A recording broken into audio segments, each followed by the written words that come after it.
Hello po sa mga mahal kong listeners, magandang araw po sa inyong lahat. Makakasama nyo na naman po ulit kami, ang Johnny Tandem. Hi po sa inyo. At ako na naman po ulit ang inyong tagapagsalaysay, si Miss Winnie, at ito ang ating kwento. Nakapagdesisyon ka na ba ha, Marlon? Nahihirapan akong kumilos ngayon eh. Binabantayan ako ni Divine. Ano? Paano naman ako? Ilang beses mo na akong pinaasa. Akala ko ba mahal mo ko? Mahal kita, Shaira. Kaya nga naghihintay lang ako ng tamang tiyempo eh. Marlon, bakit hindi mo nalang direktang hiwalayan ng asawa mo? Tutal sabi mo naman, hindi na kayo magkaanak. Hindi naman ganun kadali yun, Shaira eh.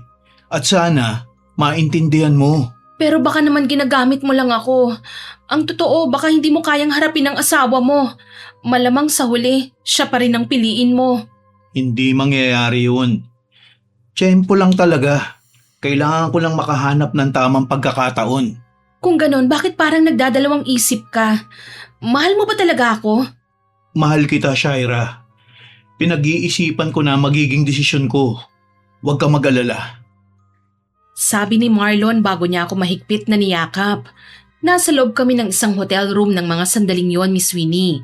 Doon namin napagkasundo ang magkita dahil pareho kaming natatakot na baka may makakita sa amin sa labas at magsumbong kay Divine. Alam kong mali ang ginagawa kong pagpatol sa dati kong boyfriend, na mali ang pumayag akong maging isang parausang kabit. Pero naniniwala ako sa mga pangako ni Marlon. Ang sabi niya, ako ang pipiliin niya at iiwan niya ang asawa niya para sa akin. Pero mali po pala ako. Dahil sa isang iglap, gumuho ang lahat ng pinaniniwalaan ko nang biglang bumukas ang pinto ng hotel room. Halos hindi ako makahinga nang makita ko si Divine na hinihingal na pumasok. Nanlilisik ang mga mata niya sa galit habang nakatingin sa aming dalawa. Shaira? Divine, magpapaliwanag ako. Ano ba bang kailangan mong ipaliwanag? Teka lang, makinig ka. Marlon, sabihin mo na. Hindi ba't ako naman ang pipiliin mo? Shaira, pwede bang wag ka munang magsalita, ha? Bakit? Ngayon ka pa natakot magsalita? Ilang beses mong sinabi sa akin na iiwan mo na siya para sa akin. Nagbago na ang isip ko. Ano? Mas mahal ko pala ang asawa ko eh. Dapat noon mo pa sinabi sa akin yan. Hindi yung paulit-ulit mo lang akong pinapaasa. Shaira, Alam ko naman kung bakit ka natatakot eh. Mayaman si Divine, hindi ba? Ayaw mong mawala sa'yo ang lahat ng meron ka dahil sa kanya. Wala akong babawiin sa kanya, Shaira. Hindi ikaw ang kausap ko. Pero ako ang asawa niya. At kahit ilang beses niya akong lokohin, hindi ko hahayaang basta na lang siya agawin ng ibang babae. Lalo na ang isang katulad mo. Marlo, nag-usap na tayo. Nangako ka sa akin. pasensya ka na, Shaira. Hindi sapat ang pasensya mo, Marlon. Nagsinungaling ako sa'yo. Ano? Ang totoo, hindi ko naman talaga planong iwan si Divine eh. Gusto ko lang ng kasama kapag nalulungkot ako. Natukso ko sa'yo at nagpadala ako. At ako ang napagdiskitahan mong paglaruan? Hindi ko naman sinabing paglalaruan kita eh. Pero yun ang ginawa mo. Ipinangako mong akong pipiliin mo. Pinaniwala mo kung may kinabukasan tayong dalawa. Alam kong nagkamali ako, Shaira. Nagkamali! Humigpit ang kamao ko habang pilit kong pinipigilan ang sarili kong umiyak. Heto na naman siya, Miss Winnie. Pinaasa na naman ako. Niloko na naman ako. Hayop ka, Marlon! Ibinigay ko sa iyo ang lahat. Pati ang tiwala ko, pati ang dignidad ko. Ang lahat-lahat! Pasensya ka na. Hindi ko kailangan ng pasensya mo. Ang kailangan ko ay marinig mo kung gaano kasakit ang ginawa mo sa akin. Kung hindi ka ba naman kasi malandi eh, bakit pumatol ka sa lalaking may asawa na ha? Edukada ka, hindi ka rin naman siguro tanga. Pero bakit nga ba? Una kong minahal si Marlon bago kayo nagkatuluyan. Tama ka, pero ako ang pinili niya. Ako ang pinakasalan niya, hindi ba? Marlon, hindi mo pa rin ba ako ipaglalaban kagaya ng dati? Sorry talaga, Shaira. Pero ngayon ko lang napagtanto na mas importante sa akin ang asawa ko. Lumapit lang naman ako sa'yo para… Para ano? Para may pampalipas oras ka, ha? Nilunok ko na nga ang pride ko kahit na alam kong ginawa mo lang akong kabit. Tapusin na natin to. Ayoko na ng gulo. Hayaan na lang natin, ha? Magkaroon na tayo ng closure. sa nakaraan natin sa pamamagitan ng paglayo mo sa akin. Hindi ako papayag, Marlon. Gaganti ako sa ginawa niyo sa akin. Sinira niyo ang buhay ko. At kung hindi ka rin lang magiging akin, sisiguraduhin kong hindi ka rin makakasama ng asawa mo. Malakas akong sumigaw habang patuloy sa pag-iyak. Hindi ko akalain na kahit lumipas na ang panahon, ganito pa rin ang tingin ko sa sarili ko. Talunan pa rin ako. Wala pa rin akong nakukuha sa mga bagay na gusto ko. At bago ko ipagpatuloy ang kwento ko, Miss Sweeney, gusto ko muna sanang magpakilala sa inyo. Mapagpalang araw po sa inyo.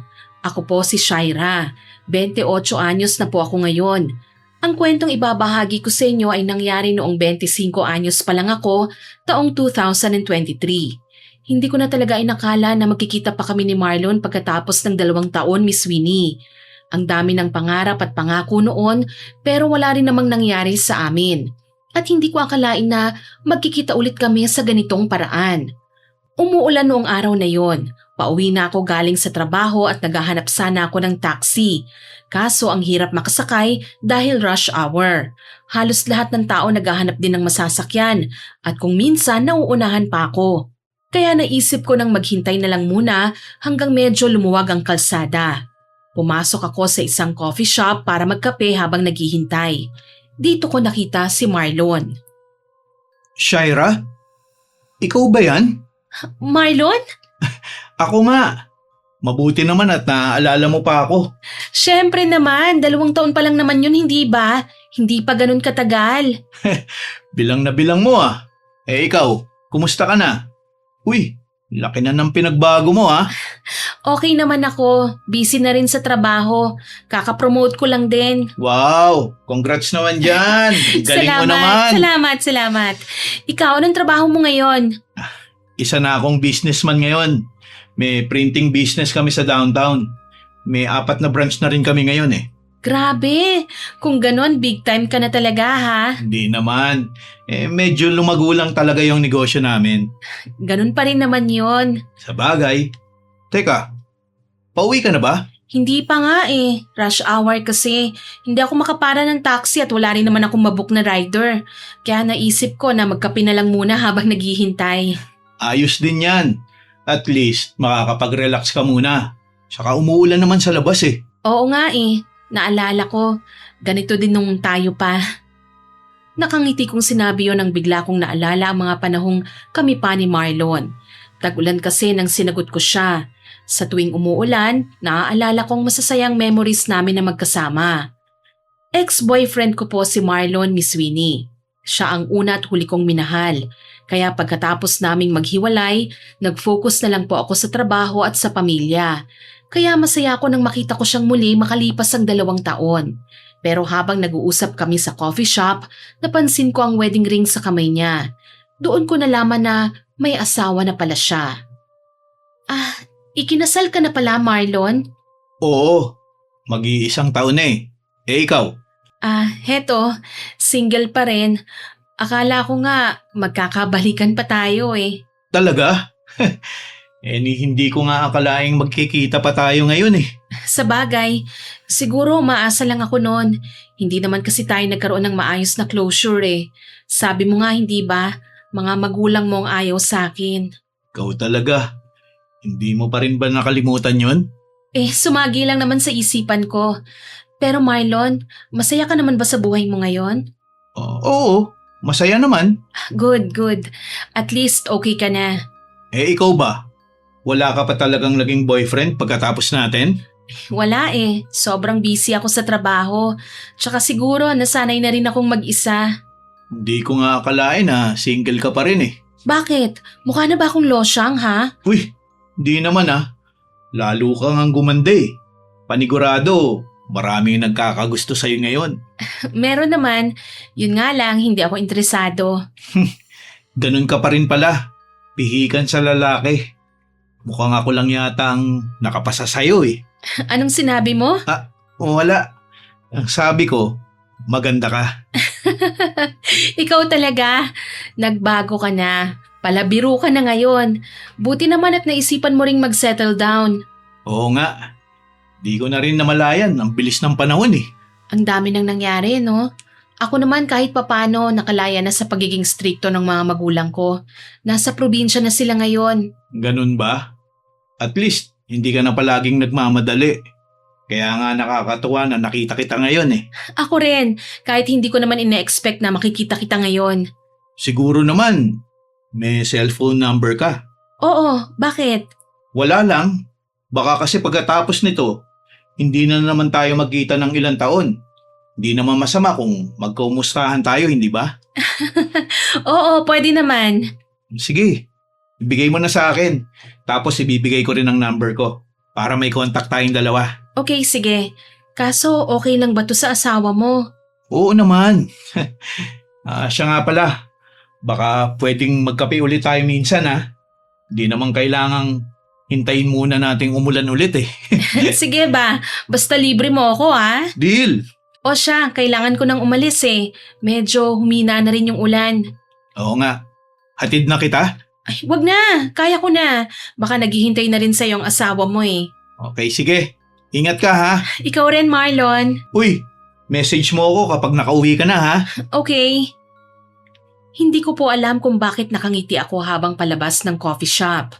Alam kong kasal na po si Marlon, pero masaya ako na nakita ko siya ulit makalipas ang 2 taon. Ewan ko ba, Miss Winnie, eto kasing maruming isipan ko, nagbigay na naman ng napakaraming what ifs na alam kong bawal at hindi pwede. Kinabukasan, maaga akong pumasok sa opisina. Abala na ang lahat sa paghahanda ng mga kailangan para sa mga susunod naming event. Habang chinecheck ko ang mga supplier na naka-assign sa akin, biglang lumapit sa akin si Boss Ramon na may hawak na folder. Shaira, may bago tayong project. Ah, ano pong project, boss? Malaking birthday celebration. Medyo sosyal ang client natin kaya kailangan pulido ang lahat. Ikaw ang gusto kong mag-handle nito, okay? Okay po, kailan po ba ang event? 3 weeks mula ngayon. Kaya kailangan magsimula na tayo kagad. Heto nga pala ang details. Kinuha ko ang folder na iniabot niya, Miss Winnie. Binasa ko na nga ang nilalaman nito, sabay tumingala at tumingin sa kanya. May theme na po ba sila, sir? Meron na. Elegant pero hindi masyadong formal. At gusto ng client na memorable talaga. Sino po bang client? Mag-asawang negosyante. Sige po, boss. Mas mapapadali ang trabaho mo dahil siguradong magkakasundo kayo ng babae. Siya raw ang mahilig magplano ng mga ganito eh. Mukhang hands-on din. Mas okay nga po yun. Mas madali tayong makakapag-adjust kung malinaw sa client kung ano talaga ang gusto niya. Exactly. Kaya ikaw ang pinili ko eh. Naniniwala ako na mapapawaw ang kliyente natin sa services mo. Ay nako, salamat po sa tiwala, boss. Deserve mo naman yan, Shire. Sa kapagkatapos ng event na ito, bibigyan kita ng leave. Bakit po? Alam kong babad ka sa trabaho nitong mga nakaraang araw. Pansin ko pa, nagiging takbuhan ka ng ilan sa mga kaopisina mo. Magpahinga ka naman muna, iha. Huwag mong akuin ang lahat. Sanay na naman po ako, boss eh. Tsaka alam niyo pong gusto kong makatulong sa kapwa ko. Kaya nga pinagmamalaki kita. Pero hiling ko lang, maging masaya ka naman sa bawat lakad mo. Ayokong gumaya ka sa akin ha, kawalan ng panahon mag-asawa. Eto, tatanda na lang ng walang pamilya. Ay, kayo naman, boss. It's never too late, no? Totoo naman ang sinasabi ko eh. Ayoko nang makita kang puro trabaho lang ang inaatupag. 25 years old ka pa lang, Shaira. Mag-enjoy ka naman sa buhay mo. Boss, trabaho po muna bago love life. Alam niyo naman po na mahirap ang buhay eh. Ayan na naman tayo eh. Oh, bakit po? Kapag kinakausap kita tungkol sa love life mo, lagi mong sinasabi sa akin na trabaho muna, trabaho muna. Wala naman po akong love life, boss. Kaya mas mabuti pang maging busy na lang sa trabaho. Basta ang payo ko lang sa'yo, huwag ka namang susobra, okay? Bakit po? Malungkot ang mag-isa, iha. Sa sobrang bait ko noon, pinangako ko sa mga magulang ko na hindi ako gagawa ng mga bagay na ikasasama ng loob nila sa akin. Pero kung nalaman ko lang sana na ganito ang magiging kahihinatnan ko, sana pala maaga akong nag-asawa. Hindi pa naman po siguro huli ang lahat, boss. Malay natin, may babae po kayong makita na bubuo sa pamilya na pinapangarap nyo. Matanda na ako, iha. Ipagkakatiwala ko na ito sa iba. Masaya na ako kapag nakikita kong masaya ang iba. Natigilan ako sa sinabi ni Boss Ramon, Miss Winnie. Hindi ko alam kung bakit biglang pumasok sa isipan ko si Marlon. Si Marlon lang ang bukod tanging mahal ko. Pero kung siya naman ang pagtutuunan ko ng pansin, alam naming dalawa na hindi na yun pupwede. May asawa na po siya, kaya kailangan kong kalimutan kung ano ang naiisip ko. Agad kong ibinalik ang tingin ko sa folder. Boss, ano nga po ulit ang pangalan ng client? Divine. Bukas po bang meeting? Oo. Makikipagkita siya para sa meeting. Gusto kong ikaw ang kumausap sa kanya. Opo, sige po. At Shaira, pagbutihin mo ha? Mahalagang client si Divine. Ako na po ang bahala, boss. Nakangiti kong sabi sa kanya. Makalipas ang ilang oras, nag-aabang na naman ako sa bus stop ng masasakyan pa uwi. Nagsisimula ulit dumilim ang langit. Nagbabanta na naman ang pagbuhos ng malakas na ulan. Ay nako, sana makasakay naman ako kagad. Pauwi ka na ba? Ay, uy, Marlon! Oo, pauwi na ako eh. Bakit? Anong ginagawa mo rito, ha? Napapansin ko kasi tuwing hapon, dito ka madalas na nag-aabang ng masasakyan eh. Kaya naisip kong daanan ka. Hala, paano mo naman nalaman yun? Ikaw siguro sinusundan mo ako, no? Uy, hindi ah. Talaga namang dadaan ako rito eh. Daanan to ng sasakyan ko pa uwi kaya lagi kitang napapansin. Simula lang naman siguro yan nang magkita tayo ulit, ano? Oo, ganun na nga. Hindi ko kasi maiwasang mapalingon sa'yo eh. Hindi mo maiwasang mapalingon o baka naman namimiss mo lang ako? Ikaw talaga oh. Kahit kailan, ang dumi-dumi ng isip mo na yan. Halika, magkape muna tayo, okay? Oy, ililibre mo ba ako? Oo naman, syempre. Kung ganon, halika na at magkape na tayo. Sa paboritong coffee shop natin? Meron namang kapihan dito sa malapit eh. Bakit kailangan pa nating dumayo? Syempre, para maiba naman ang view. May gusto ko lang yatang maalala eh. Bakit? Bawal ba? Hindi naman sa ganon. Hindi na kasi tayo gaya ng dati, Marlon. Kung sumakay ka na kaya muna rito at para makapag-usap tayo ng maayos. Okay, sige. Natuwa ako dahil nakadungaw ako sa bintana ng kotse habang nakatingala naman si Marlon. Pati ibang taong nasa paligid namin halos makiusyoso na. Kaya naman namumula ang mukhang pumasok ako kagad sa kotse. Uy, pasensya na. Mukha tuloy tayong nangaagaw ng eksena eh. Okay lang yun. Ano, tayo na? Okay, sige. May choice ba ako? Wala. Di halika na habang maaga pa. Dinala niya ako sa coffee shop malapit sa dati kong tinitirhan noong 2 taon pa lang ang nakararaan, Miss Winnie. Pagpasok pa lang namin sa loob, nalanghap ko na kagad ang pamilyar na aroma ng kape na madalas naming bilhin noon. Siguro nga saglit kong naisip na what if bumalik ako sa nakaraan at wala pang nagiging problema sa relasyon namin ni Marlon. Ganitong ganito kasi yun eh. Hindi ba nagbabago ang favorite mo? Same pa rin, black coffee at chocolate cake. Sa tingin ko, ikaw lang naman ang nagbago eh. Uy, may kasamang hugot yung sinabi mo ha? Pero kidding aside anong nararamdaman mo nang makabalik tayo rito ha? Makalipas ang ilang taon. Ako? Ano nga ba? Well, heto, feeling ko, bumalik tayo sa dati. Maliban na lang sa pagiging matured mo at pagkakaroon ng kotse. Sabay pa kaming natawa noon ni Marlon. Totoo naman ang sinabi ko, Miss Winnie. Kagaya ko, lumalaban din sa hirap ng buhay si Marlon noon.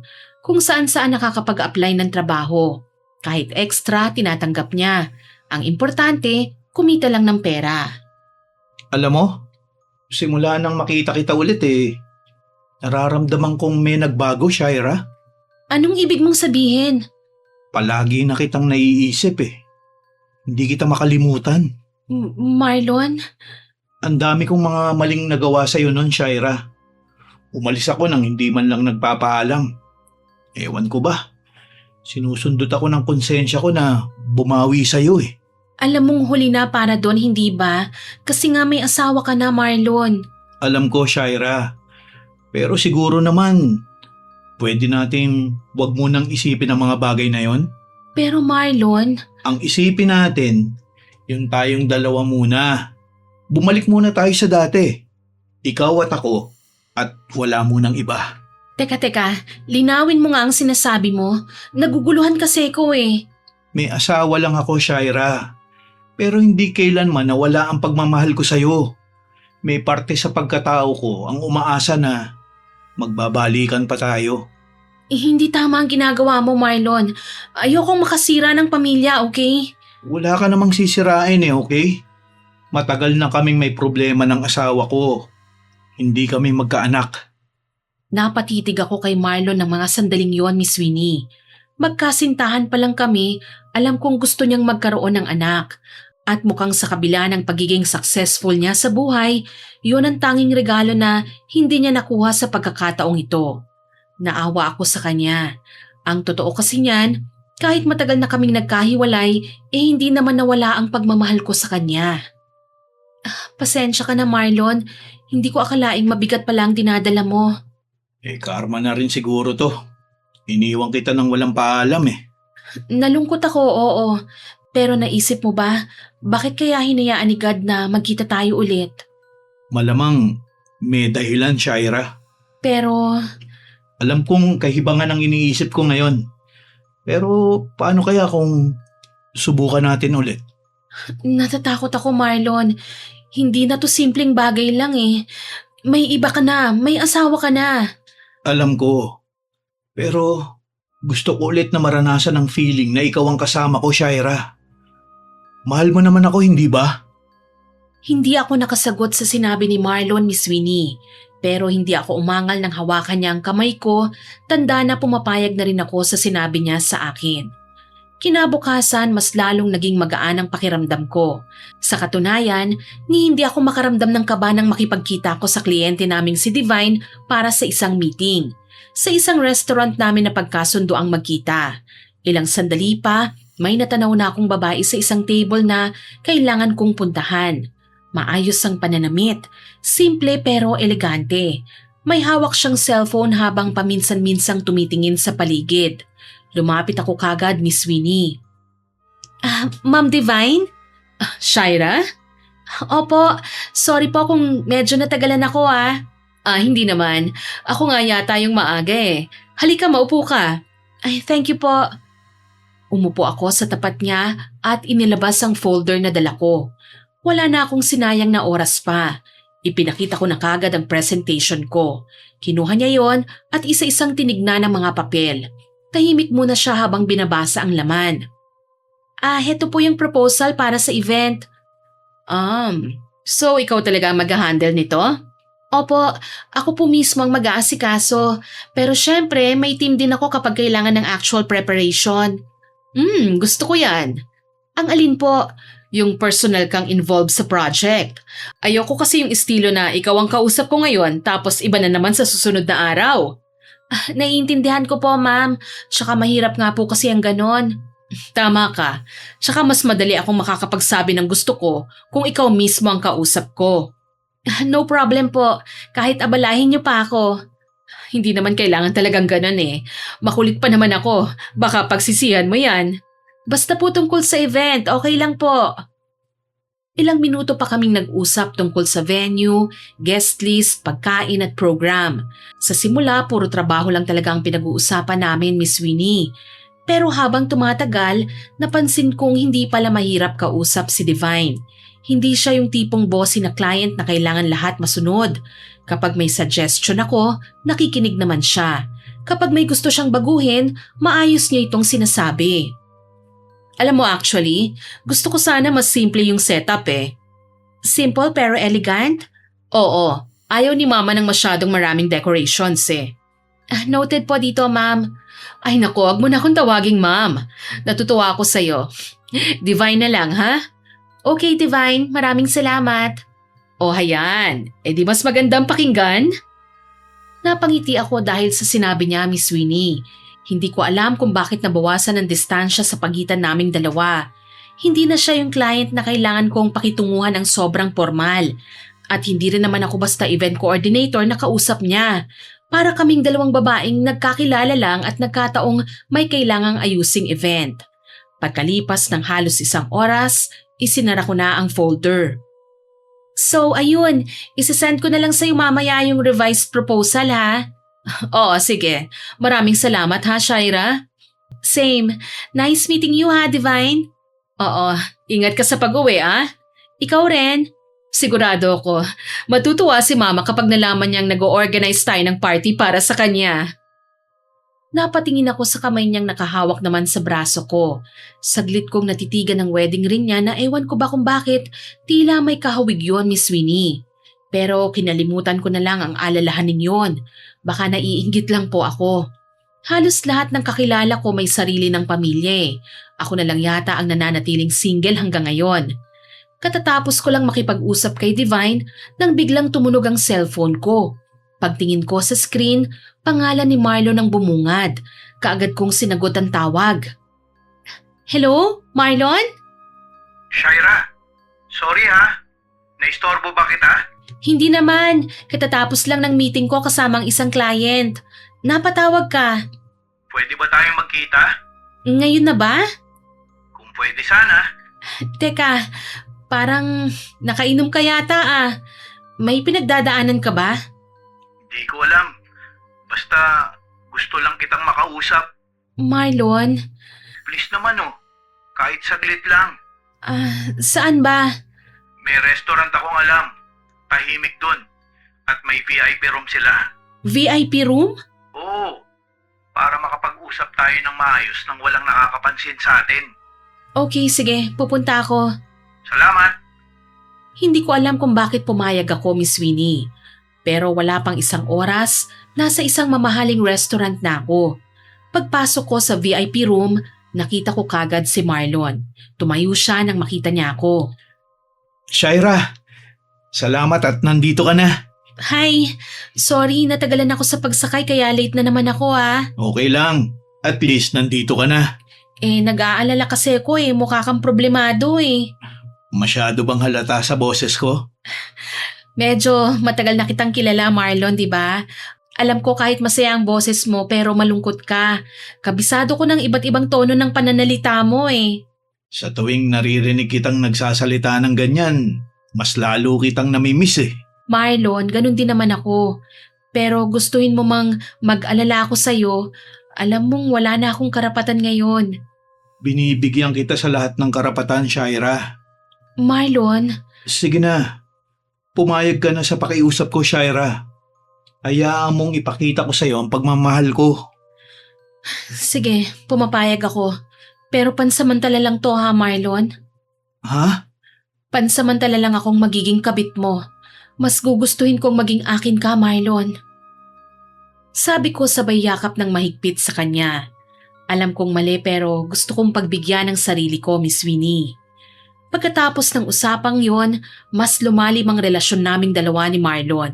Hindi na niya ako kailangan ligawan ulit. Ni hindi ko na kailangan ipakilala siya sa pamilya ko. Basta't nagkakaintindihan kami, okay na po yon sa akin. Mas lumalim pa nga ang pagtitinginan namin sa isa't isa. Daig pa namin ng mag-asawa at hindi lang sa pagkikita humahantong ang lahat, pati na rin po sa kama. Masaya ka ba, Shaira? Mas magiging masaya ako kung tuluyan na tayong magiging malaya. Ibang-iba ka magsalita kumpara sa asawa ko. Mas mahinahon ka. Walang katapat na pera ang bawat kataga mo. Bakit? Paano ba magsalita ang asawa mo? Lagi na lang siyang nanunumbat eh. Na kesyo hindi ko maabot ang kinaroroonan ko ngayon kung hindi dahil sa kanya. Bakit kasi nag-asawa ka ng mayaman? Gusto kong patunayan sa iyo nun na kaya ko ring maging lalaki na gusto ng mga magulang mo para sa iyo. Wala naman silang magagawa kahit sino pa ang magustuhan ko Marlon. Kung ano-anong masasakit na salita ang pinakawalan nila sa akin nun. Tapos malalaman ko ngayon, hindi ka naman pala nag-asawa. Hayaan mo na. Ang mahalaga nagkita na tayo. At hindi na tayo maghihiwalay pa. Kampante kong wika sa kanya. Sa tuwing nagtatalo si Marlon at ang asawa niya, sa akin po siya pumupunta, Miss Winnie. Ako ang pumupuno sa lahat ng pagkukulang ng asawa ni Marlon sa kanya. Wala akong pasok sa trabaho ng araw na yon. Abala ko sa paglilinis ng bahay. Simula nang magkasundo ulit kami ni Marlon, mas gusto kong dinadalaw niya ako sa bahay. Habang nagtatapon ako ng basura sa labas, nakita ko ang kapitbahay kong si Aling Conchita. Aba, Shaira, iha! Ay, Aling Conchita, kayo po pala. Kayo lang kita nakitang abala sa paglilinis Ay, opo matagal ko na kasing hindi naasikaso tong bahay. Kakaiba ang kislap ng mga mata mo, iha. Masaya lang po ako. Ang kasiyahan, kung minsan ay may kapalit na matinding sakit. Kaya sana lagi kang mag-iingat. Kayo naman, minsan na nga lang akong maging masaya Hindi lingid sa kaalaman ko na dinadayo si Aling Conchita dahil sa kakayahan niyang hindi pangkaraniwan. Alam kong ilan sa mayayamang parokyano ang kinukontrata si Aling Conchita para mangulam. Maliban pa doon, marunong siyang manghula, manggamot at magtawas. Kaya kapag nagsasalita siya ng tungkol sa akin, hindi ko na kailangan pang magtaka. Ang tanong, magiging masaya ba ang asawa ng lalaking karelasyon mo kapag nalaman ang ginagawa niyo? Ayoko po munang isipin yon, Aling Conchita. Alam niyo naman kung anong pinagdaanan ko sa mga magulang ko, hindi ba? Alam ko na hindi ka masamang tao, Shaira. At ayaw ko sanang konsintihin ang ginagawa mo dahil alam ko at alam mong mali yan. Pero pagbibigyan kita para naman malaman mo at makita kung talaga bang malinis ang intensyon sa'yo ng lalaking yon. Huwag po kayong mag-alala, Aling Conchita. Pansamantala lang naman po ito Parang anak ng turing ko sa'yo, alam mo yan. At sobrang nagpapasalamat po ako dahil doon. Sa mga panahong bagsak ako at walang mapuntahan, Aling Conchita, kayo ang naging takbuhan ko. Kahit anong oras, pwede kang lumapit sa akin, iha. Salamat po. Pagkatapos ng pag-uusap naming yon, mas lalong naging porsigido si Marlon na dumalaw sa akin sa bahay. Hindi namin napag-usapan ng tungkol sa asawa niya, Miss Winnie. Ang alam ko lang, oras na pumunta siya sa akin, siguradong nag-away na naman sila ng misis niya. At kagaya ng nakagawian, ako ang nagpapakalma kay Marlon hanggang sa mahimasmasan siya bago siya bumalik sa kanila. Alam mo kung minsan, hindi ko na maintindihan ng asawa ko Kapag nagkikita kami, lagi niya nalang pinagmamalaki ang mga bagay na naabot niya. Na para bang hindi niya ako asawa. Kung ako ang asawa mo, alam mong hindi kita pagmumukaing walang kwenta, Marlon. Hiwalayan mo na lang kasi siya Bago ko gawin yun, kailangan ko munang maayos sa mga naipundar ko. Hindi pwedeng basta na lang niyang babawiin ang mga yun Siyempre naman sabi mo nga mayaman na siya. Walang mawawala sa kanya kahit iwan mo pa. Nagsisisi nga ako dahil pinakasalan ko pa siya Sana, masaya tayong dalawa ngayon. Basta gagawin natin ang plano. Hihiwalayan mo ang asawa mo at tayong magsasama. Ibibigay ko sa iyong lahat, Marlon. Mahal na mahal kita, Shaira. Hindi rin ako basta-basta papayag na pagkatapos ng lahat, magkakahiwalay pa tayo. Magsisimula tayong muli. Tutuparin natin ang mga pangarap natin na hindi natin nagawa noon. Tama ka. Hayaan mo. Hihiwalayan ko ang asawa ko. Lalayo tayong dalawa rito. Mahigpit kong niyakap si Marlon pagkatapos naming mag-usap. Alam kong masyadong mabilis sa mga pangyayari, Miss Winnie. Pero nung mga sandaling yon, nalulunod ako sa matinding emosyon. Gusto kong manatili kaming magkasama kagaya ng dati. Nang gabing yon, ako mismo ang tumawag sa kanya. Hanggat maaari ay kinakamusta ko siya. Maingat naman kami kaya hindi kami nahuhuli ng asawa niya. Hello? Nakauwi ka na? Oo, ikaw? Pauwi pa lang. Salamat nga pala sa dinner ha. Naku, wala yun. Nasaan ang palaaway mong misis ha? Ayun, nasa banyo, naliligo. Matutulog na ba kayo pagkatapos? Bakit? May iniisip ka bang gagawin namin?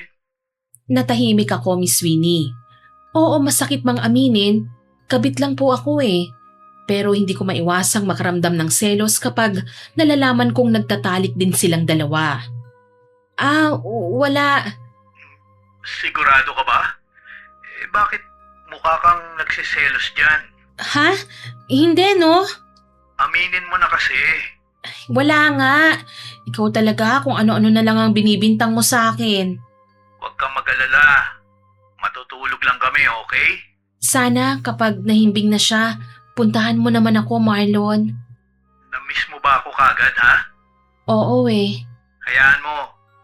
Magkikita rin tayo ulit. Basta matulog ka lang ng mahimbing ngayong gabi.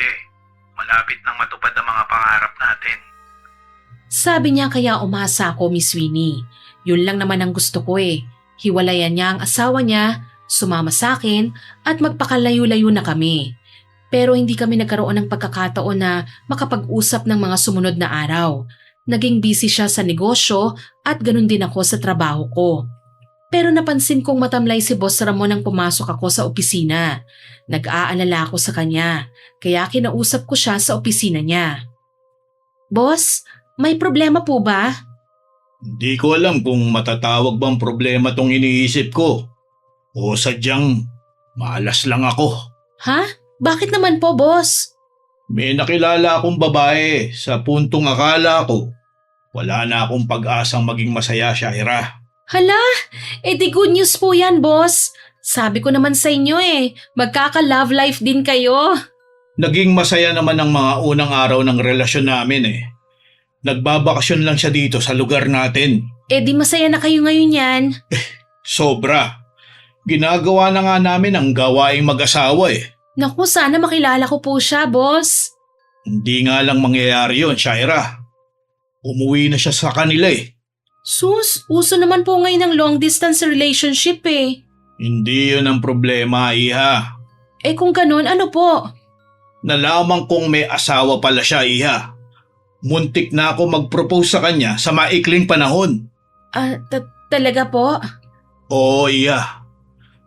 Alam ko na alangan na sa edad ko maging mapili sa makakarelasyon eh. Pero ayoko namang maging kabit. Ayokong maging pangalawa lang. Lalo na't alam kong pwede kong masira ang isang masayang pamilya. Paano naman po kayo humantong sa pagkakaroon ng relasyon? Nako, mahirap ipaliwanag. Basta alam ko sa sarili ko na hindi ko kayang gumawa ng kahit na anong bagay na ikasisira ng ibang tao. Alam niyo, boss, believe pa rin po ako sa inyo kasi ginawa niyo ang tama kahit na alam niyong masasaktan kayo. Ganun naman talaga ang buhay, hindi ba? Minsan, kailangan natin magparaya. Hindi ko maintindihan kung bakit tinamaan ako sa mga sinabi ni Boss Ramon, Miss Winnie. Nakikita ko kasi ang sarili ko sa kanya. Marupok ako at madaling bumigay. Pero si Boss Ramon, mas pinili niya ang tama kahit pa masaktan siya. Kaso kapag pinakawalan ko siya, baka masaktan na naman ako. Mawalan ako ng pag-asa na makasama siya. Hindi ko kakayanin ng ganun. Shaira, may sinasabi ka ba? Naku, wala po, boss. Ikaw huwag kang gagaya sa akin. Hindi mo lang alam kung gaano kahirap ang maging pangalawa sa lahat ng bagay. Hindi po mangyayari yon, Boss Ramon. Huwag po kayong mag-alala. Siguro, kailangan ko nang tanggapin na hanggang dito na lang talaga ang pangarap ko na hindi na magkaroon ng sariling pamilya. Boss Ramon, huwag niyo pong sabihin yan. Tanggap ko na, Shaira. Ayoko nang labanan pa ang nakatakda para sa akin. Nakangiti niyang sambit na para bang masaya na siya kung ano man ang mangyayari sa love life niya. Matapos ang trabaho ko sa araw na yon, nakatanggap naman ako ng tawag mula sa kliyente kong si Divine. Kakaibang boses niya sa telepono, Miss Winnie. Malungkot at tila ba galing sa pag-iyak. Pasensya na kung ikaw talagang tinawagan ko, ha? Okay lang yon. Bakit ka nga ba napatawag, ha? May problema ba sa presentation ko? Naku, wala naman. Mas personal lang tong kailangan ko sa'yo eh. Available ka ba? Sakto, kalalabas ko lang sa opisina. Kung gusto mo, mag-meet na lang tayo. Sige, mabuti pa nga. Dito na lang sa bar. Isasend ko sa'yo ang address. Sige, hintayin mo ako ha. Pupuntahan kita. Maraming salamat, Shaira. Dali-dali akong sumakay ng taxi papunta sa address na ibinigay sa akin ni Divine. Ilang sandali pa, dumating ako kagad sa lugar. Maraming tao, Miss Winnie. Tipikal na itsura ng isang bar kapag gumagabi na. Mabuti na lang at nahanap ko kagad si Divine. Nakapwesto siya sa isang table, nag-iisa pero nakaubos na yata siya ng isang bote ng beer. Shaira! Nandito ka na. Uy, sorry kung nahuli ako ha. Ayos lang, Shaira. Wala namang problema sa akin eh. Masaya ako kasi may mapagsasabihan muna ako ng problema ko. Nakahanda naman akong makinig sa'yo eh. Ano ba kasing problema mo ha, Divine? Mag-order ka muna ng drinks. Gusto kong may kasabay ako sa pag-inom eh. Okay, sige. Orange juice na lang muna ako. Orange juice? Kailangan mo rin tikman ang beer na ininom ko. For sure, mapapa-order ka ulit. Pero, sige na. Subukan mo lang. Hindi naman nakakalasing to eh. Sige na nga. Salamat. Tuwang inabot sa akin ni Divine ang order niyang drinks para sa akin. Tinanggap ko ito at nagpasalamat. Ilang sandali pa, nagsimula na siyang magsalita. Ang hirap pala maging asawa, no? Nag-away ba kayo ng partner mo? Hindi lang basta nag-away. Nagdududa ako na may ibang babae siya, Shaira. Ganun ba? Napatunayan mo ba? Hindi nga eh. Pero may mga napapansin ako sa kanya. Madalas ko siyang makitang may kausap sa phone. Nagiging secretive na rin siya sa akin. Baka naman busy lang ang mister mo. Nag-usap na ba kayo? Hindi pa nga eh. Hindi ako makahanap ng pagkakataon. Kapag nag-uusap naman kami, madalas kaming mag-away. Baka kailangan nyo lang ng heart-to-heart talk. Hindi ko alam kung makikinig ba siya sa akin. Sa tuwing nagsasalita ako, lagi niyang sinasabi na sinusumbatan ko raw siya. Ang tanong, totoo bang sinusumbatan mo siya? Hindi. Nakakapagsalita lang ako ng hindi maganda tungkol sa kanya dahil hindi ko siya mabigyan ng anak eh. Baog ako, Shaira. Diyos ko. Minsan naiisip ko, bakit kaya sa dami ng magagandang bagay na meron ako, anak pa talaga ang hindi ako magkaroon. May rason naman kung bakit nangyayari ang lahat ng ito, Divine. Malay natin kung binibigyan ka lang pala ng pagsubok. Hindi ko talaga alam. Sa sobrang dami ng iniisip ko, hindi ko na maasikaso ng maayos ang asawa ko. Hindi naman kami ganito dati eh. Hindi kasi ako makarelate sa inyo dahil single pa ako. Pero ang maipapayo ko lang, wala namang problemang hindi nasusolusyonan basta pinag-uusapan yon. Well, tama ka naman. Siguro nasobrahan lang kami sa pride kaya hindi kami nagkakaintindihan ngayon. Magiging okay din ang lahat, Divine. Alam ko yon dahil walang problemang hindi natatapos kagad. Magtiwala ka lang. Salamat ha. Hindi mo ako hinusgahan. Nakinig ka sa mga reklamo ko. Naku, wala yun. Basta wag ka nang maglalasing ha. Mas maganda pa rin kung kalmado mong kakausapin ang partner mo. Sabi ko sa kanya na ikinaliwanag ng mukha ni Divine. Kahit papano napangiti ako dahil nagawa kong magbigay ng advice sa bago kong kaibigan na si Divine. Sa katunayan, walang paglagyan ng pasasalamat niya nang magkahiwalay kami ng gabing yon. Lumipas ang mga araw. Maliban sa pagiging malapit namin ni Divine, mas lalong naging malinaw ang relasyon namin ni Marlon. Alam kong hindi ko na kayang mabuhay nang hindi siya kasama, Miss Winnie. Madalas kaming magkita at ang dating guilt na dahan-dahang bumabangon sa puso ko, dahan-dahan na rin yung nawawala. Tila ba nasasanay na ako sa ginagawa naming dalawa. Shaira, may ibibigay pala ako sa'yo. Talaga? Ano yon? Eto oh, Ano to? Susi ng kotse? para hindi ka na kailangan mag-commute, Shaira. Uy, talaga? Seryoso ka ba? Oo naman. Masaya ka ba? Oo naman, Marlon. Sobra. Naku, maraming salamat ah. Walang anuman, Shaira. Kahit ano, ibibigay ko sa'yo. Ang bait mo naman, Marlon. Dahil mahal kita. At wala akong ibang ginusto, kundi ang mapasaya ka. Dahil sa sobrang tuwa niyakap ko si Marlon, Miss Winnie. Hindi ko na alam kung paano ko ipapakita sa kanyang pagmamahal ko eh. Sa dami ng binigay sa akin ni Marlon, masahol pa ako sa tunay niyang asawa. At sa gabing yon, nagpaubaya ulit ako, Miss Winnie. Kahit alam kong mali at hindi dapat mangyari. Kinaumagahan, nagising ako na magkatabi pa rin kami ni Marlon. Alam kong mali ang nangyari sa amin pero sa halip na pagsisisi, mas nangibabaw sa akin ang saya na muli kaming nagkasama. Dahan-dahan akong bumangon at tinignan ang mukha niyang mahimbing na natutulog. Gumising ka na, Marlon. Umaga na. Shaira, Hindi ka ba hinahanap ng asawa mo? pasensya na ha. Dito pala ako nakatulog. Napagod ako kagabi. Salamat nga pala sa kotse ha. Kahit ano, Basta para sa'yo. Salamat talaga. May nangyari sa atin kagabi, hindi ba? Oo. Nagsisisi ka ba? Sa totoo lang, hindi. Ako din, Marlon. Nag-enjoy ako. Hindi ko nga maipaliwanag eh. Ngayong nagkasama tayo ulit, naramdaman kong bumalik lahat ng nararamdaman ko para sa'yo. Hihiwalayan mo na ang asawa mo para sa akin, hindi ba? O baka naman okay na kayo? Nag-aaway na naman kami kagabi, kaya hindi na ako nag-isip ng pumunta rito. Bakit? Ano bang pinag-awayan nyo? Pera, negosyo, at yung hindi namin pagkakaroon ng anak. Wala naman kaming ibang paulit-ulit na pinagtatalunan maliban sa mga yun eh. Hindi na nga healthy ang relationship nyo. Kailangan mo nang gumawa ng hakbang, Marlon. Pero hindi yun ganun kadali eh. Pero nangako ka sa akin eh. Alam ko. Pero kailangan ko munang pag-isipan ng maayos to eh, okay? Wala naman akong magagawa eh. Basta sana maging okay din ang lahat. Oo naman. Huwag ka mag-alala. Mahal mo ba talaga ako, Marlon? Oo naman, Shaira. Sobra. Eh kung ganon, hindi mo na kailangan mahirapan sa piling ng asawa mo. Kung sa tingin mo masyado na siyang toxic para sa'yo, nandito naman ako eh. Handa akong sumalo sa'yo. Maraming salamat, Shaira. At pagkatapos ng pag-uusap na yon, may nangyari na naman sa aming dalawa.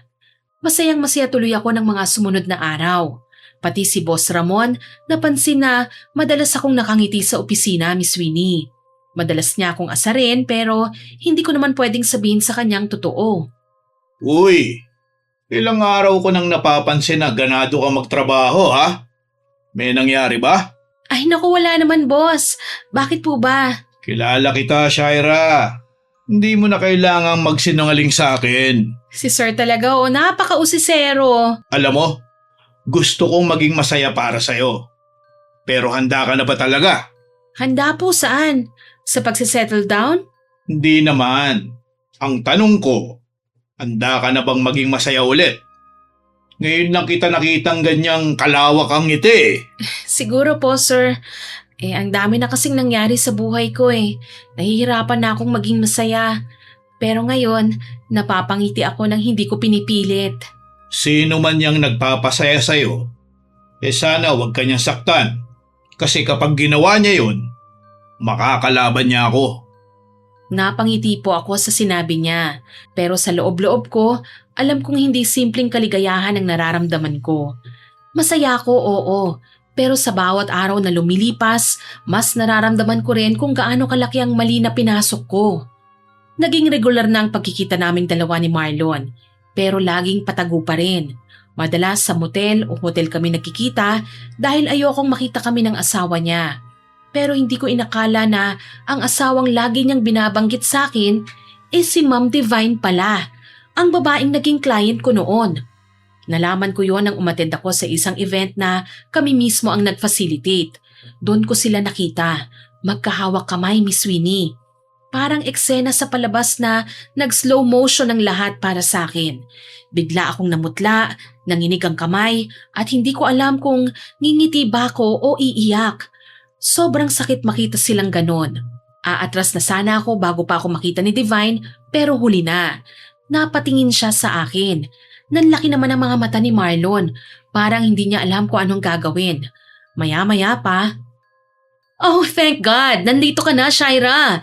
Kanina pa kita hinahanap eh. Ay, sorry kung na-late ako ha, Divine. Okay lang. By the way, gusto ko yung pagkakaayos mo ng mga gamit at designs dito sa event. Pinagpilian naman natin yan, hindi ba? Tapos lahat ng nilagay ko rito, inaprubahan mo naman. Still, you have good taste. Ikaw ang pumili ng designs at color lang ang pinili ko. Oo nga pala, gusto kong ipakilala sa iyo ang asawa ko, si Marlon. Sige. Sweetheart, si Shaira. Siya yung events coordinator na sinasabi ko sa'yo. Shaira, nice meeting you. Tama nga si Mrs. Magaling ka ngang pumili. Thank you, sir. Ikinagagalak ko rin po kayong makilala. Pinilit kong maging normal ang boses ko kahit ramdam kong kinakabahan ako. Sa tabi ko, parang hindi rin alam ni Marlon kung saan siya titingin. For sure, magkakasundo rin kayo. Kapag may event sa business natin, sweetheart, gusto kong kunin mong serbisyo niya, ha? Oo, magandang idea yan. Tignan mo tong ginawa naming setup para sa birthday ni Mama. Maganda, hindi ba? Oo, maganda. Sobrang ganda. Napatingin siya sa akin ng saglit bago agad umiwas ng tingin. Buti na lang, hindi yun napansin ni Divine. Hindi ko na sana siya kinausap pagkatapos ng event eh. Pero nang magkita kami ulit makalipas ang ilang araw, nag-usap kaming masinsina na kaming dalawa lamang. At hindi ko na napigilan ang sarili ko. Marlon, kailangan nating mag-usap. Tungkol saan? Tungkol sa ating dalawa. Bakit? May problema ba? Bakit hindi mo sinabi sa akin na si Divine palang asawa mo? Hindi ko naman alam na magkakilala na pala kayong dalawa. Alam mo bang nakikita kami ng asawa mo? Madalas niyang sabihin sa akin ang tungkol sa problema niyo. Dapat hindi ka nakikipagkaibigan sa kanya. Anong gusto mong gawin ko? I-take down ang friendship na inalok sa akin ng kliyente ko? Natatakot lang ako na malaman niya ang tungkol sa atin. Hindi ko kayang mawala ka. Pero hindi naman pwedeng ganito na lang tayo habang buhay, Marlon. Oo, alam ko. Kaya gagawa ako ng paraan. Anong paraan? Hindi ko pa alam sa ngayon. Basta isa lang ang sigurado ko. Ikaw lang ang gusto kong makasama. Kailan mo nga gagawin yon? Pinapangakuan mo lang kasi ko eh. Hindi mo naman ginagawa. Naghahanap pa ako ng tamang timing. Alam nga naman na biglain ko siya eh. Akala ko ba galit ka sa asawa mo? Bakit bigla yatang lumambot ang pakiramdam mo pagdating sa kanya? Shaira, ayoko kasing madaliin ang lahat ng bagay. Mas gusto kong maghiwalay kami nang hindi niya alam na may babae ako. Alam mong hindi natin ito basta maitatago ng ganito. Balang araw, malalaman at malalaman rin niya na ako ang kabit mo. At ipinaliwanag ko sa kanya ang detalye ng mga pinag-usapan namin sa bar, Miss Winnie.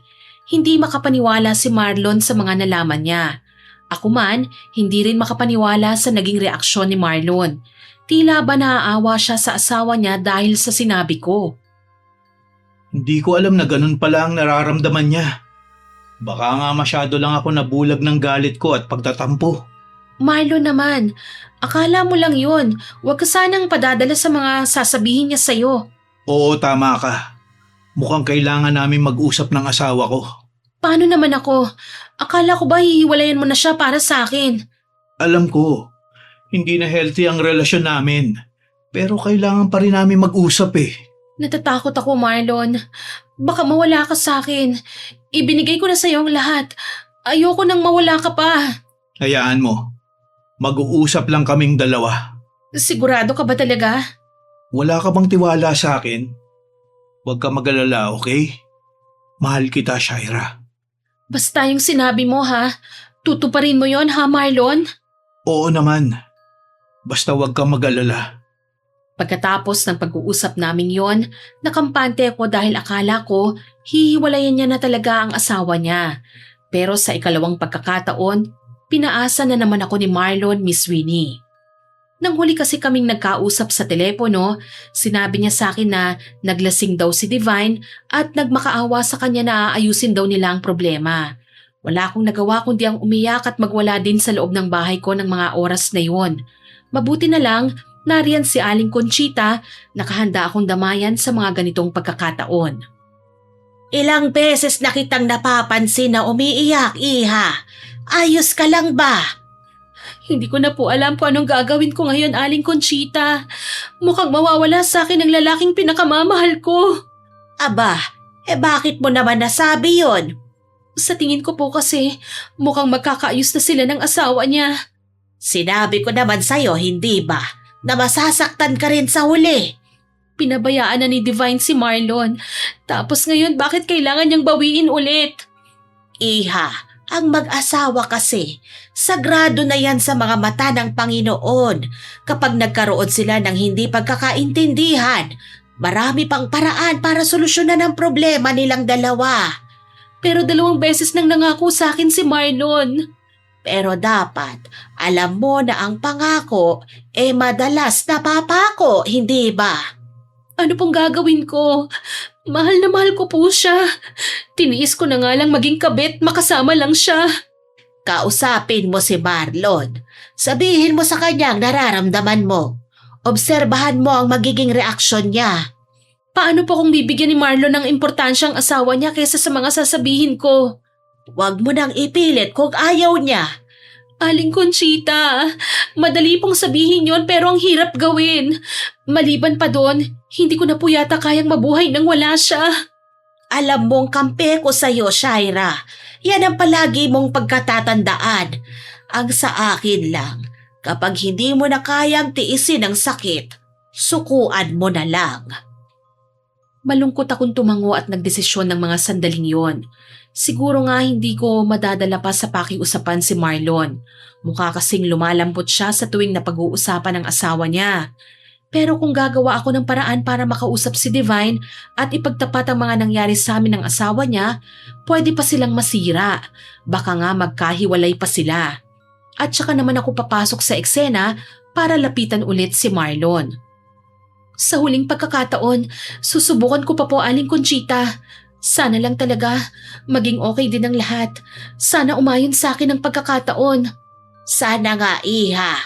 Ayokong gumaya ka sa anak ko na nabigo na nga sa pag-ibig, tinapos pa ang sariling buhay. Hindi po mangyayari yon. Malakas ang loob ko at gagawin ko po ang lahat para makuha ko ang gusto ko. Kahit ba ang kapalit nito ay ang kaligayahan ng bago mong kaibigan? Palagi naman silang nag-aaway eh. Kung ako ang magiging asawa ni Marlon, palagi po kaming magiging masaya. Sigurado ka ba dyan? Opo. Kung ganon, ikaw ang bahala, Shaira. Kung saan ka masaya, doon din ako. Nasabi na lang ni Aling Conchita. Kalauna nakipagkita ulit ako kay Marlon sa isang hotel. Sa pagkakataong yon, napansin kong nag-iba na ang pakikitungo niya sa akin. Tila ba nanlamig si Marlon. Hindi kagaya nung una na sa bawat pagkikita namin, malalagkit ang tingin niya sa akin. Hinahalikan ako kagad. Humahantong na kami kagad sa kama. May problema ba ha, Marlon? Bakit parang hindi ka man lang natuwa na nagkita tayo ngayon? Pasensya na, Shaira. Pero sa tingin ko kasi, kailangan itigil na natin ang pagkikitang to. Ano? Bakit? Anong kasalanan bang nagawa ko sa'yo? Wala kang nagawang kasalanan. Nakapag-isip-isip lang ako. Magfo-focus muna ako sa asawa ko. Nag-usap na kami at nagkasundo. Pero nangako ka sa akin, Marlon. Oo, nangako ako sa'yo. Pero hindi ibig sabihin nun, hindi ko nabibigyan ng pagkakataon ng asawa ko. Marlon, huwag ka naman ganyan. Pasensya na kung sandaling nabulag ako sa'yo, Shaira. Hindi, alam ko naman na naaawa ka lang sa kanya. Pero, Shaira, Tumingala ako at yumakap kay Marlon. Ako na mismo ang humalik sa kanya. Sa una, umiwas siya sa akin. Pero nagmatigas ako sa pagbitiw hanggang sa tuluyan na nga siyang hindi nakatiis at niyakap na rin ako ng mahigpit. Gumaan kagad ang pakiramdam ko. Alam ko kung anong kahinaan ni Marlon eh. Ito ay ang mga yakap at halik ko. Sabi ko na nga ba bibigay ka rin sa mga paglalambing ko. palibasa, alam mo kasi ang mga kahinaan ko eh. Kaya madali mo akong napapasuko. Alam ko naman na hindi mo ako matatanggihan eh. Pero mag-uusap pa rin tayo pagkatapos nito ha. Napapikit na lang ako nang halikan ako ni Marlon. Kalaunan, mas lumalim pa ang nangyayari sa amin hanggang sa tuluyan na akong magpaubaya. Sa hindi ko na mabilang na beses, may nangyari na naman sa aming dalawa. Marupok si Marlon at marami kong kayang gawin para mapasunod siya. Hiwalayan mo na si Divine. Wala akong ibang gusto kundi yun lang. Chichempo ako, Shaira. Alam mo naman na mainit pa ako sa mga mata ni Divine. Alam niyang may babae ako. At malamang, binabantayan niya ang bawat galaw ko. Ipagtapat na lang kasi natin sa kanya ang totoo para siya na mismo ang humiwalay sa'yo. Di ko alam, Shaira. Pag-iisipan ko muna. Alam ko naman na mahal mo ako, Marlon. Naguguluhan ka lang ngayon kasi nariyan pa ang asawa mo. Naiiyak kong wika sa kanya. Kaya naman napayakap ako kay Marlon. Gumanti siya sa akin at dito na mas naging tensyonado ang bawat sandali. Bigla kasing bumukas ang pinto at bumungad sa harapan naming dalawa si Divine. Namamaga ang mga mata at mukhang lasing. Malayong malayo sa anyo niya sa pagiging sopistikada at eleganteng babae nung una kong nakilala. Sinasabi ko na nga ba? Divine? Ayos ka rin ano? Ikaw pala ang kabit ng asawa ko. Divine, teka lang. Magpapaliwanag ako. Ano pa bang dapat mong ipaliwanag ha? Nakita ko na kayong dalawa. Huli na kayo sa akto. Hayaan mo muna akong magsalita. Napakalandi mong babae ka. Ganito ba ang ginagawa mo sa mga kliyente mo ha? Nilalandi mo? Hindi totoo yan. Nagsumbong pa ako sa'yo tungkol sa babae ng asawa ko. Tapos malalaman ko, ikaw lang palang babaeng yon. Hindi mo kasi naiintindihan eh. Ako ang una sa buhay ni Marlon. Pangalawa ka lang. Ikaw nga ang pinakasalan pero ako ang mahal niya. Teka lang. Huwag kang magsalita ng ganyan, Shaira. Mahal ko ang asawa ko. Kaya ako siya pinakasalan. Ah, talaga? Paano naman ang nangyari sa ating dalawa? Maraming beses na yon, Marlon. Huwag mong sabihing laro lang ang lahat ng yon. Bakit? Ikaw lang naman ang lumapit sa akin eh. Ako ba ang ginagawa mong mali ngayon, ha? Di ko naman sinabing mali ka. Pero inakit mo lang naman ako eh. Kaya kita pinatulan. Nagulat po ako sa mga sinabing yun sa akin ni Marlon.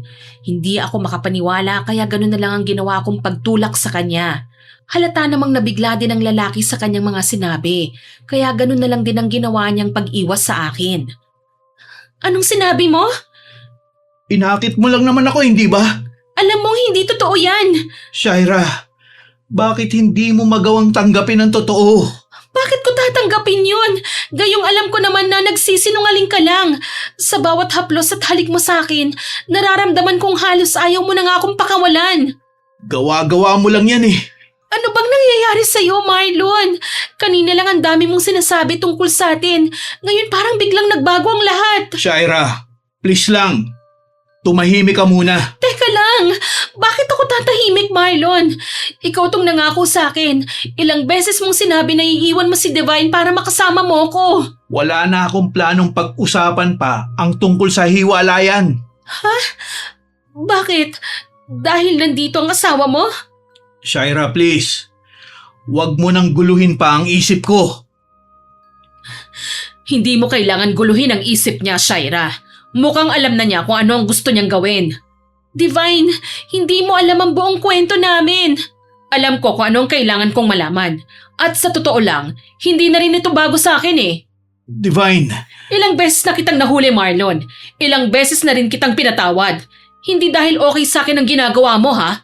Kundi dahil umaasa akong darating ang araw na matututo ka. Teka, sandali lang. Ilang beses? Oo, hindi lang ikaw ang unang babae na niloko ng asawa ko. Sinungaling ka. Kung gusto mong isipin na nagsisinungaling ako, okay, sige. Pero mas mabuting malaman mo ngayon kesa umasa ka sa mga pangako niya. Divine, huwag na natin pag-usapan yan dito, please. Kailan pa? Kapag tuluyan ng nasaktan siya dahil sa mga pangako mo? Ginagamit mo lang naman siya eh. Hindi niya ako ginamit. Sigurado ka doon? Oo! Yung sasakyan na binigay niya sa'yo, alam mo ba kung kanino galing yon? Anong ibig mong sabihin? Sa akin yon. Pati yung ibang bagay na pinangako niya sa'yo, alam ko yon. Ginagawa niya ang mga yan sa ibang babae bago pa dumating ang pagkakataong ito. Hindi ako naniniwala sa'yo.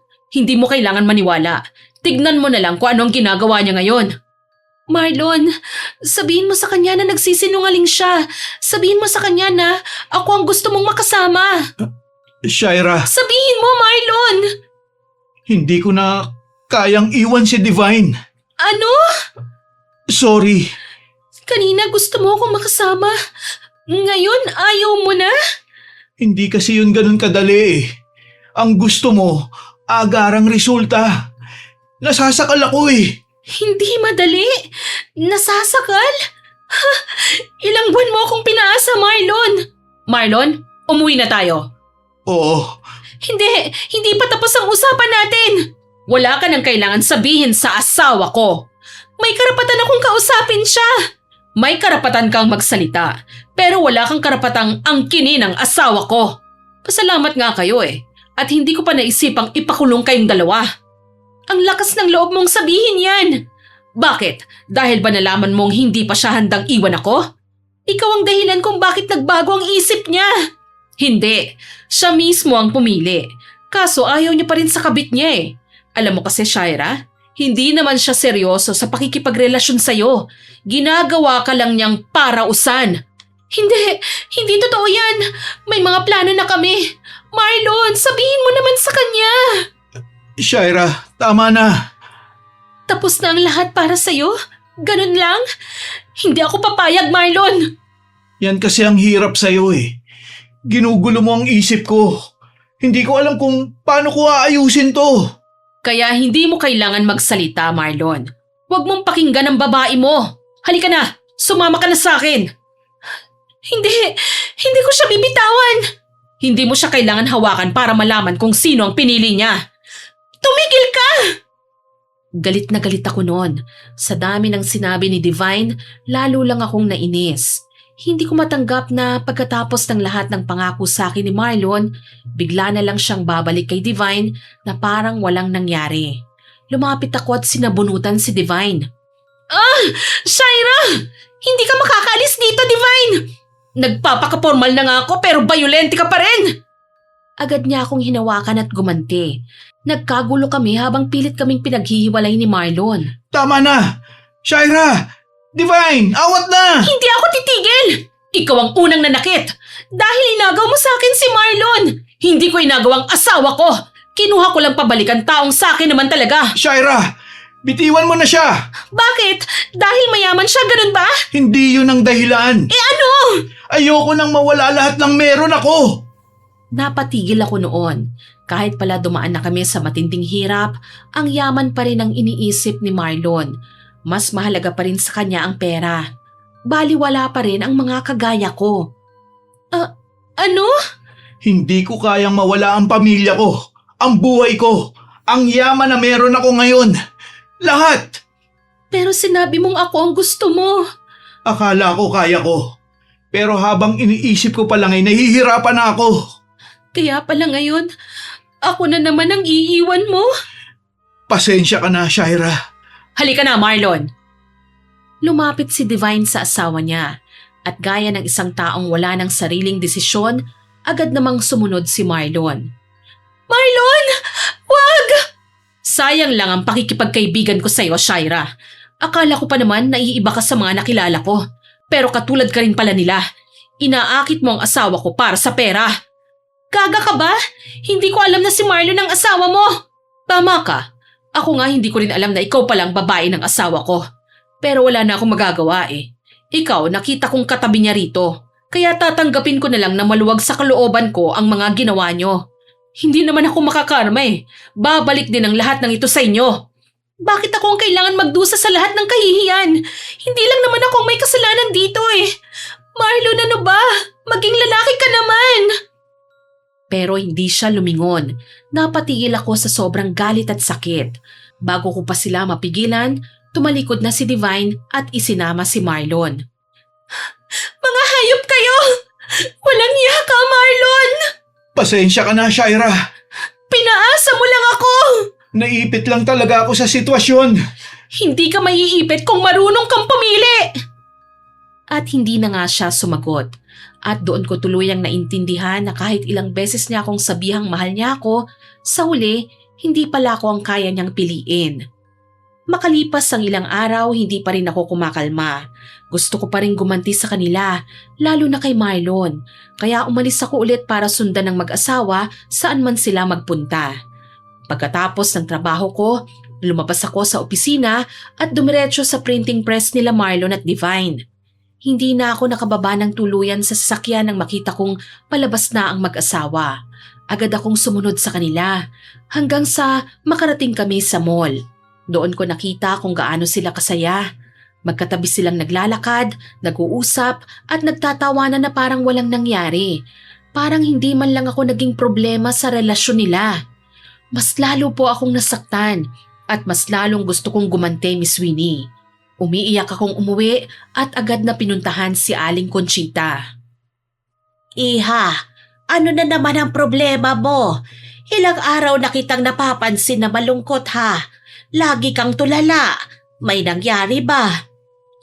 Tulungan niyo po akong gumante, Aling Conchita. Gumante? Opo, hindi ako mapapalagay habang nakikita kong masaya silang dalawa. Iha, ilang beses ko na bang sinabi sa'yo na iwasan mo na si Marlon? Wala kang mapapala sa pagiging pangalawa sa buhay ng isang tao. Alam ko po yun at nagkamali ako. Naging marupok ako kasi naniwala ako sa mga sinabi niya. Ang dami niyang pinangako sa akin pero puro kasinungalingan lang pala. Kaya tama ako. Huwag mo nang sirain ang sarili mo nang dahil lang sa kanya. Hindi ko po gustong bumalik kay Marlon. Ayoko na. Kahit anong sabihin niya, hindi na ako sasama sa kanya. Mabuti naman kung ganon. Pero gusto ko po siyang matuto ng leksyon. Anong leksyon? Gusto kong maintindihan niya na hindi pwedeng basta-basta niyang paglaruan ng damdamin ng isang babae. Hindi pwedeng mangako siya, paasahin niya, at tapos kapag nagsawa na siya, iiwan na lang niya. Tama ka naman doon. Pero gusto kong malaman kung gusto mo ba talagang gumante dahil gusto mong matuto siya o dahil gusto mong saktan siya dahil sinaktan ka niya. Siguro po pareho po. Iha, Alam ko pong hindi tama, pero hindi ko kayang basta kalimutan ng lahat ng ginawa niya. Ilang beses niya akong pinaasa eh. Ilang beses niyang sinabi na pipiliin niya ako. Tapos sa huli, sila pa rin po ang magkasama. at nakita mo sila ngayong dalawa. Opo, alam niyo naman na hindi ako masamang tao, Aling Conchita. Pero ayoko na ginaganito nila ako. Kaya ka nagkakaganyan. Opo, ang saya-saya nila. Parang wala sa kanila ang lahat ng nangyari. Parang ako lang ang naiwan na nasasaktan. Kaya gusto mong may pagdaanan na naman sila. Sa tingin mo ba, hindi ka magsisisi sa gagawin mong yan? Hindi ko naman po gustong saktan si Divine eh. Ang gusto ko lang matuto si Marlon. Gusto kong maramdaman niya kung gaano kasakit ang ginawa niya sa akin. Napanatag naman ako kahit papano na hindi ka maghahabol kay Marlon. Kung gusto mo talaga siyang turuan ng leksyon, tutulungan kita dyan. Talaga po, Aling Conchita? Oo, para na rin kitang anak eh. Hindi ko gustong makita kang paulit-ulit na nasasaktan dahil lang sa isang lalaki. Salamat po. Pero may isang bagay kang kailangan tandaan. Kapag sinimulan natin ito, huwag kang biglang babalik kay Marlon ha, dahil lang lalambingin ka niya. Ay, hindi na po. Pangako po, Aling Conchita. Sigurado ka. Ang pangako pa naman madalas mapako. Huwag po kayong mag-alala kapag kinausap niya ako ng maayos at kapag humingi siya ng tawad, kapag sinabi niyang mahal niya ako, doon ako magiging marupok. Kaya kailangan ko pong pigilan ang sarili ko.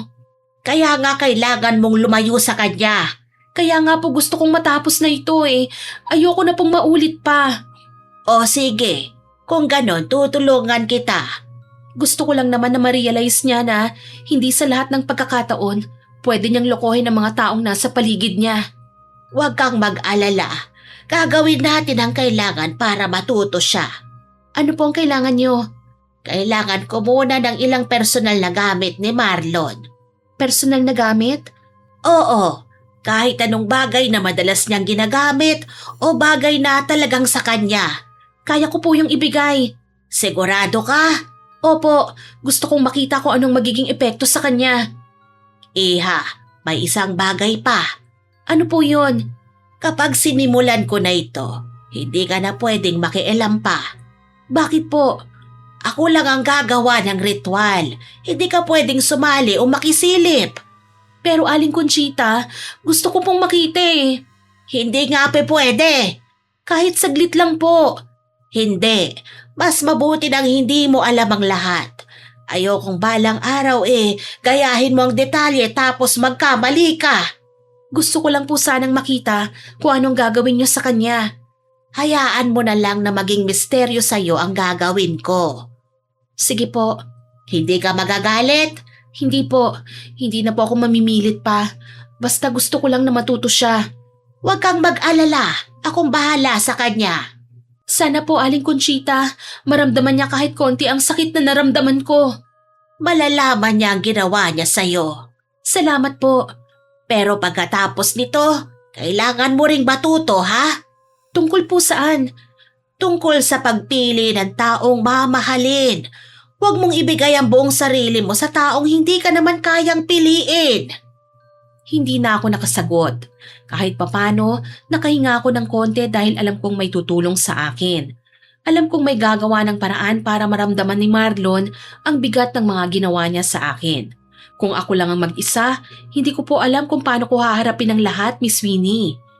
Dahil sa totoo lang, kahit ilang beses niya akong saktan, alam kong may parte pa rin sa akin na madaling lumambot kapag kinausap niya ng maayos o nilambing.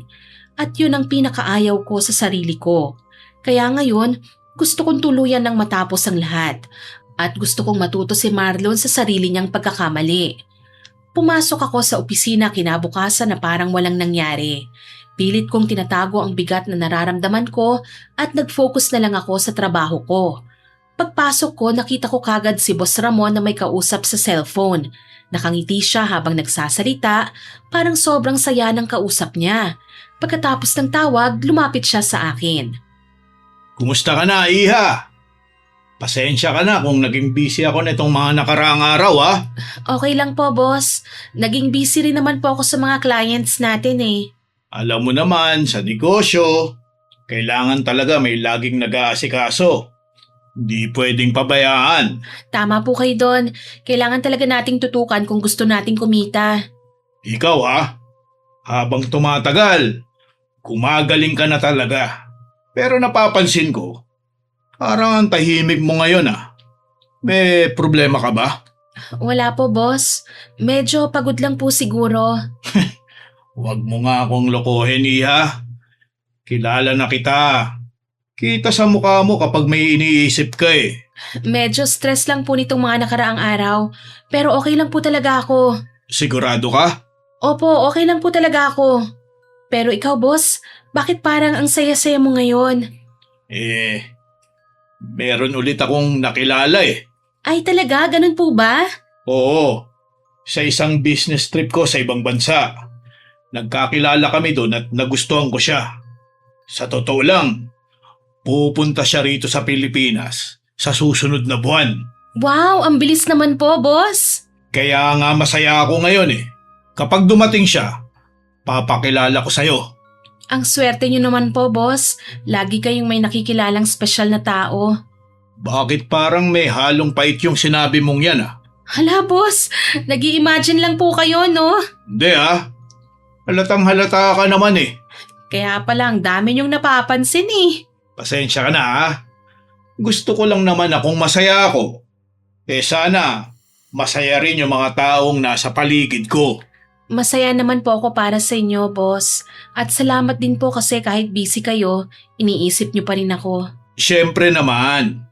Para na tayong mag-ama rito. Alam ko rin namang namimiss mo yung pamilya mo eh. Opo. Malungkot akong tumango. Kilala talaga ako ni Boss Ramon. Alam niyang kapag pamilya ng pinag-uusapan, iba agad ang nararamdaman ko. At mas lalo akong nalungkot nang maalala ko si Marlon. Dati sa ganitong oras, siya tumatawag sa akin. Kinakamusta ko, nagtatanong kung kumain na ba ako, kung okay lang ba ako, at kung ano-ano pa. Pero ngayon, wala na po yun. Pilit kong tinanggap ang lahat at nag-focus na lang ako sa trabaho. Habang lumilipas ang mga araw, kahit papano nagiging abala ko at hindi ko na masyadong naiisip ang mga problema ko. Hanggang isang araw, may sinabi sa akin si Boss Ramon na hindi ko inaasahan. Shaira, maghanda ka. Mag-order ka ng flowers sa flower shop. Dadalaw tayo sa dati nating client. Bakit po, boss? Anong nangyari? Malubha raw si Divine. Nasa ospital ngayon. Ha? Si Divine? Bakit po? May sakit ba siya? Hindi ko rin alam kung maniniwala ka sa sasabihin ko. Pero may nangyari raw sa kanila habang nagmamaneho sila ng asawa niya. Ano raw po ang nangyari? Sinalakay daw sila ng napakaraming bubuyog. Ano? Bubuyog? Oo, napakarami raw.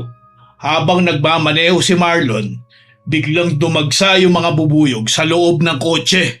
Sigurado po ba kayo dyan? Oo, sabi ng nakapagkwento sa akin, sobrang dami raw talaga. Pero paano po yun nakapasok? Aircon naman ang sasakyan nila, hindi ba? Ang sabi, naninigarilyo raw si Marlon. Binuksan niya yung bintana habang nagmamaneho. Tapos ayun, biglang nagsipasukan yung mga bubuyog. Grabe naman. Oo, nakakatakot talaga. Paano na po sila ngayon? Si Divine, sugatan at maraming kagat. Pero si Marlon, mas malala ang kalagayan. Bakit po? Halos hindi na raw maganda ang lagay niya. Nasa ICU siya. Grabe naman. May narinig pa nga ako na baka kulam daw ang dahilan. Alam mo naman, may mga taong naniniwala sa ganon, di ba? Sabi nila, baka may nagpadala raw ng mga bubuyog sa kanila sa pamamagitan ng ritual. Kulam? Oo, pero naisip ko rin sa bait ng mag-asawang yun, sino naman ang gustong gumawa sa kanila ng ganon? Hindi po ako nakasagot. Hindi ko sinabi kay Boss Ramon na naging kabit ako ni Marlon at lalong hindi ko sasabihin ang tungkol kay Aling Conchita. Pero nang marinig ko ang salitang kulam, biglang pumasok sa isip ko ang matanda. Siya lang ang nilapitan ko ng gusto kong gumanti. Hindi ko inakala na ganito kalala ang magiging epekto. Nang dumalaw kami ni Boss Ramon sa ospital, doon ko nakita kung gaano kalala ang nangyari kay Divine at Marlon. Nasa ICU si Marlon noon at halos buong katawan niya may kagat ng bubuyog at kailangan siyang bantayan ng mabuti ng mga doktor. Si Divine naman may mga sugat at kagat din pero mas maayos ang lagay niya kumpara kay Marlon. Nang makita namin siya, agad kaming lumapit. Divine, salamat naman at gising ka na. Ramon, napadalaw kayo. Oo, sinama ko na rin si Shaira. Dati naman kayong nagkatrabaho na, di ba? Hindi ko siya kailangan dito. Bakit naman? May dala pa nga siyang flowers para sa'yo eh. Hindi niyo na ako kailangan bigyan ng flowers. Bakit naman? Baka maamoy na naman ng mga bubuyog at sugurin na naman ako rito. Huwag kang mag-alala, Divine. Hindi naman siguro pupunta rito ang mga bubuyog kung wala silang dahilan. Tinitigan ko siya habang sinasabi ko yon. Biglang nanlaki ang mga mata niya. Alam niyang may ibig sabihin ng sinabi ko. Hindi siya sumagot. Yumuko lang siya at umiwas ng tingin, Miss Winnie. Ramon, pwede mo ba kaming iwan muna ni Shaira para mag-usap? Oo naman. Sige, babalik ako mamaya. Bibili muna ako ng coffee sa baba. Salamat. Pagkaalis ni Boss Ramon, biglang natahimik ang buong paligid. Ilang segundo kaming parehong hindi nagsasalita hanggang sa si Divine na ang unang nagsalita. Bakit kailangan mong gawin sa amin ito, ha, Shaira? Ano bang sinasabi mo? Huwag ka nang magpanggap pa, Shaira. Wala akong alam sa sinasabi mo. Alam mo bang kahit taga-syudad ako, naniniwala ako sa kulam?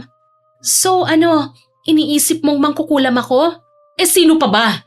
Kung ako talaga ang may gusto kayong saktan, bakit ko pa idadaan sa ganito? Pwede kitang saktan mismo ngayon. Hayop ka talaga.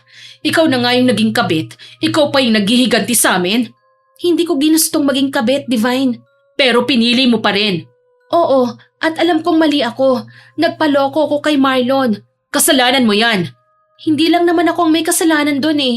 So ngayon, ako ba ha? Kung naging masaya kayo nang wala ako, sana hindi na lang ako umasa. Pero ilang beses niya akong pinangakuan na iiwan ka niya eh. Ilang beses niya akong pinaasa. Hindi kita pinilit na maniwala sa kanya. Tama ka doon. Ako ang nagdesisyon noon. Kaya ako ang nagkamali. At ngayon, gusto mong gumante, ganun ba? Hindi ko alam kung karma ba ito o ano. Ang alam ko lang, nasaktan din ako. Hindi ibig sabihin na nasaktan ka, may karapatan ka ng manakit. Alam ko yon. Hindi ako masamang tao, Divine. Nabulag lang ako dahil mahal ko siya. Pero muntik mo nang sirain ang pamilya namin. Oo, kaya nga humihingi ako ng tawad para doon. Nagsisisi na ako, Divine. Huli na. Siguro nga. Pero sa ngayon, sa'yo na siya. Hindi na ako makikialam pa sa buhay niyong dalawa. Tumulo ang luha ko habang nakatingin sa kanya. Gusto ko sanang humingi ng tawad ng maayos pero naunahan na naman ako ng galit at sama ng loob. Kaya tumalikod na lang ako at umalis. Bago ako tuluyang lumabas, saglit akong sumilip sa ICU. Nakita ko si Marlon na halos hindi na gumagalaw. Maraming nakakabit na mga gamit sa katawan niya habang patuloy siyang binabantayan ng mga doktor. Doon ko naisip kung gaano kalayo ang narating ng galit ko. Kaya pag uwi ko, agad kong hinanap si Aling Conchita. Aling Conchita? Oh, bakit, iha?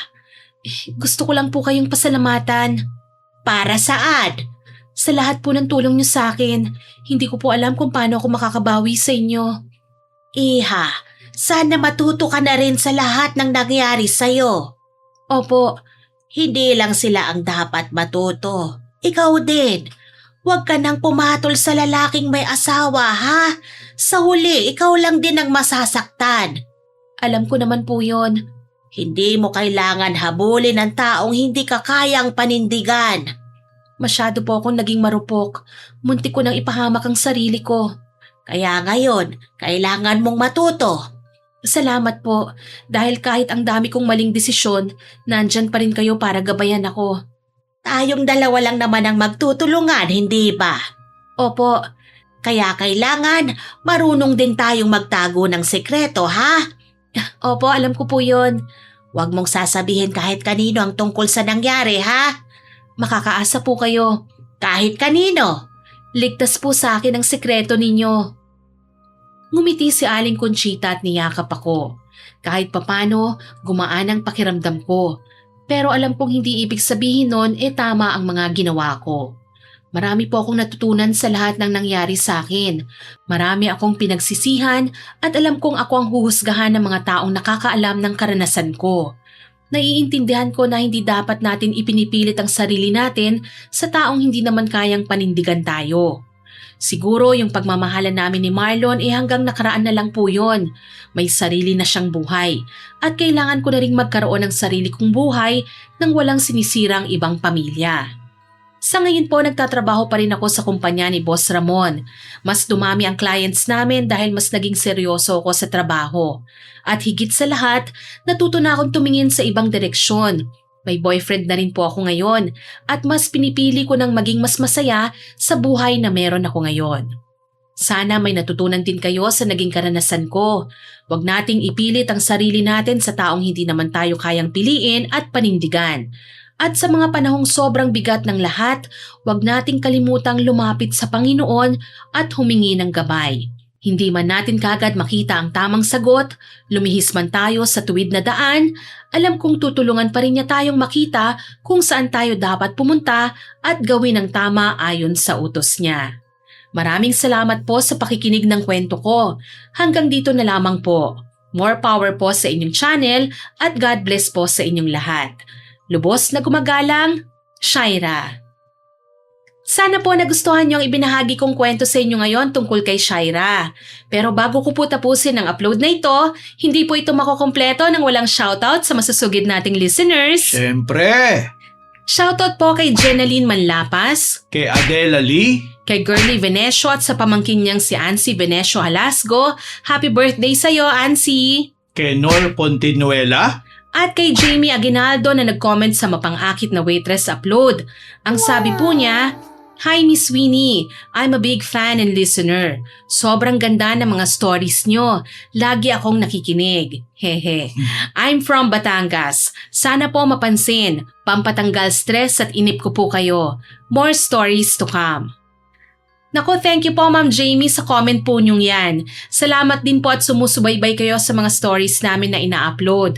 Thank you po sa inyong suporta. Maraming salamat din po sa lahat ng nakinig at nagkomento sa mga nauna naming upload.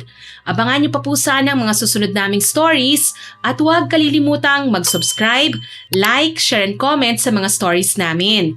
Para po mabilis niyong makita kung may bago kaming upload, pindutin niyo lang po ang notification bell para lagi kayong updated at notified. Aasahan pa rin po namin ang inyong suporta ha. Ang gusto po namin, patuloy na lumaki ang ating channel. yes, At lumaki ang ating pamilya syempre. Muli ako po si Miss Winnie at kasama ko pa rin po si Sir John.